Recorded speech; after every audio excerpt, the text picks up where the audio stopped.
Here we have Beowulf from Dover Thrift Editions, translated by Robert K. Gordon. This time we're going to be starting with Chapter 3.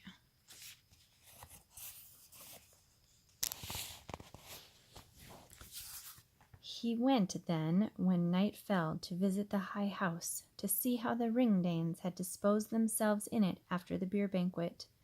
Then he found therein the band of chieftains slumbering after the feast. They knew not sorrow, the misery of men, aught of misfortune. Straightway he was ready, grim and ravenous, savage and raging, and seized 30 thanes on their couches. Thence he departed homewards again, exulting in booty, to find out his dwelling with his fill of slaughter. Then at dawn, with the breaking of day, the war might of Grendel was made manifest to men. Then after the feasting arose lamentation, a loud cry in the morning. The renowned ruler, the prince long famous, sat empty of joy. Strong in might he sorrowed for his men when they saw the track of the hateful monster, the evil spirit. That struggle was too hard, too hateful and lasting. After no longer lapse than one night again he wrought still more murders, violence and malice, and mourned not for it. He was too bent on that. Then that man was easy to find who sought elsewhere for himself a more remote resting place, a bed after a banquet, when the hate of the hall visitant was shown to him, truly declared by a plain token. After that he kept himself further off, and more securely he escaped the fiend. Thus one against all prevailed, and pitted himself against right until the peerless house stood unpeopled. That was a weary while. For the space of 12 winters the friend of the Scyldings bitterly suffered every woe, deep sorrows, wherefore it came to be known to people, to the children of men, sadly in songs, that Grendel waged long war with Hrothgar. Many years he bore bitter hatred, violence and malice, and unflagging feud. Peace he would not have with any man of Danish race, nor lay aside murderous death, nor consent to be bought off. Nor did any of the counselors make bold to expect fairer conditions from the hands of the slayer. But the monster, the deadly creature, was hostile to warriors young and old. He plotted and planned. Many nights he held the misty moors. Men do not know whither the demons go in their wanderings.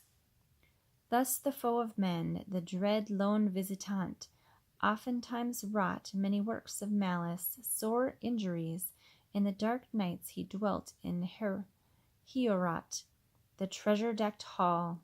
He might not approach the throne, the precious thing, for fear of the Lord, nor did he know his purpose. That was heavy sorrow, misery of mind for the friend of the Scyldings. Many a mighty one sat often in council. They held debate what was best for bold-minded men to do against sudden terrors. Sometimes in their temples they vowed sacrifices.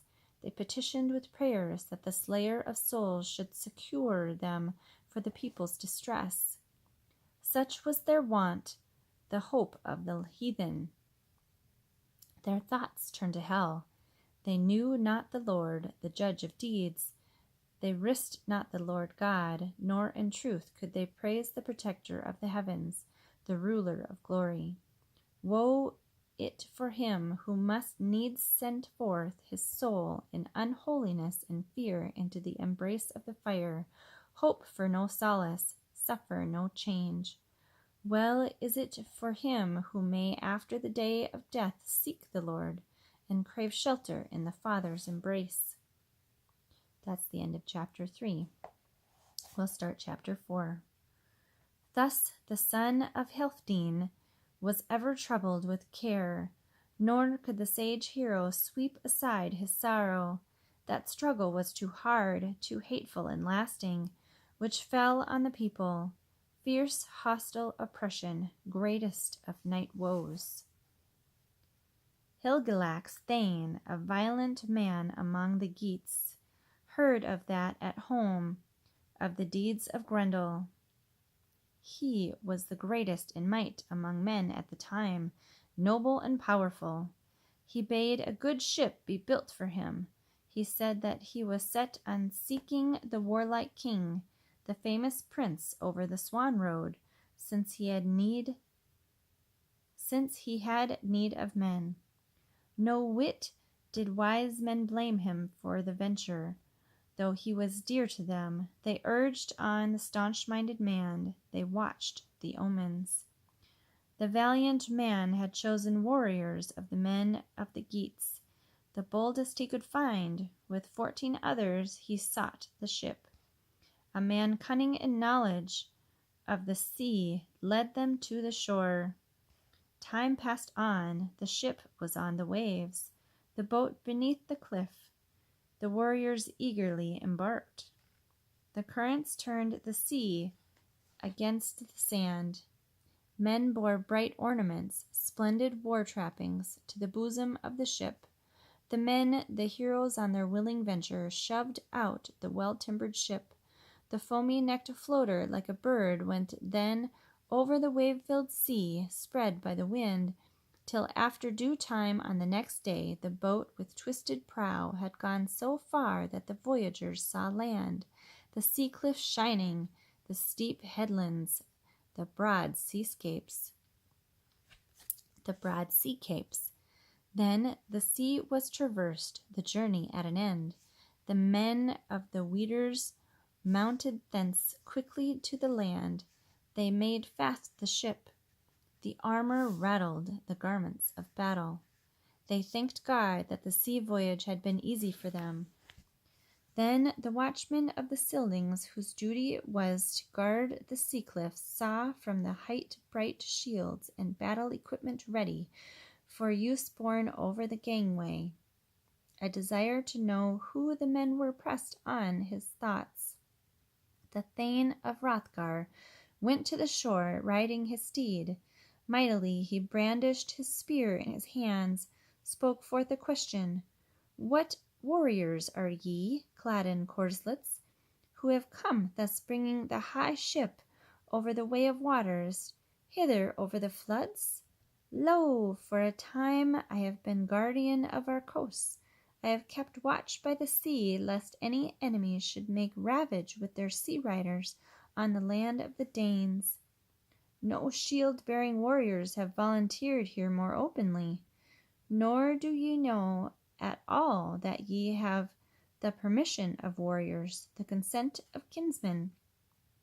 I never saw in the world a greater earl than one of your band is, a hero in his harness. He is no mere retainer decked out with weapons, unless his face bellies him his excellent front. Now I must know your race, rather than ye should go further hence, and be thought spies in the land of the Danes. Now ye far-dwellers, travellers of the sea, hearken to my frank thought. It is best to tell forth quickly whence ye are come. And that ends chapter 4.